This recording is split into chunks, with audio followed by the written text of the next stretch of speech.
In this video, I'm going to talk about the consonant ga. Ga is native to Hiligaynon, and it is sounded as g in native Hiligaynon words. Just like in the word gamay, stress on the second syllable, which means small in terms of amounts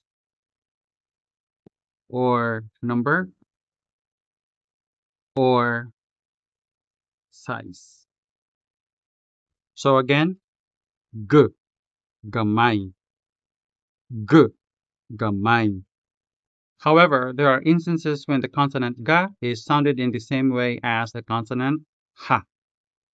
And so g becomes h when it appears in names of people or places of Spanish origin.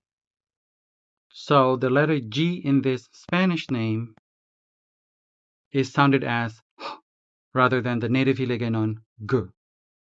And so this Spanish name is read as Gerardo, Gerardo, Gerardo.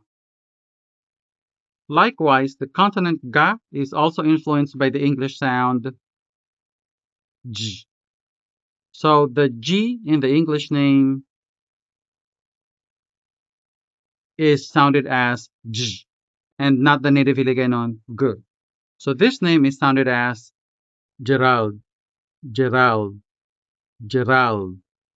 This may be a Western name, but the native Hiligaynon sounds are clearly audible with the rolling R and the native Hiligaynon vowel A.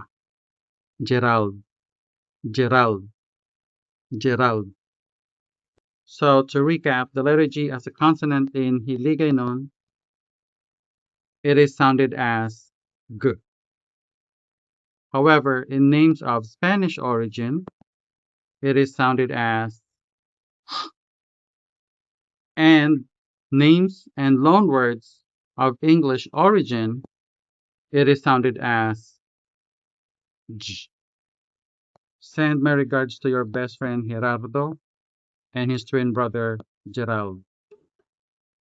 In the next video, I'm going to talk about the consonant ha. Ha. This is Angelo, your Hiligaynon tutor. I teach Hiligaynon from my perspective as a native speaker. Madamo gid nga salamat. Please like and subscribe.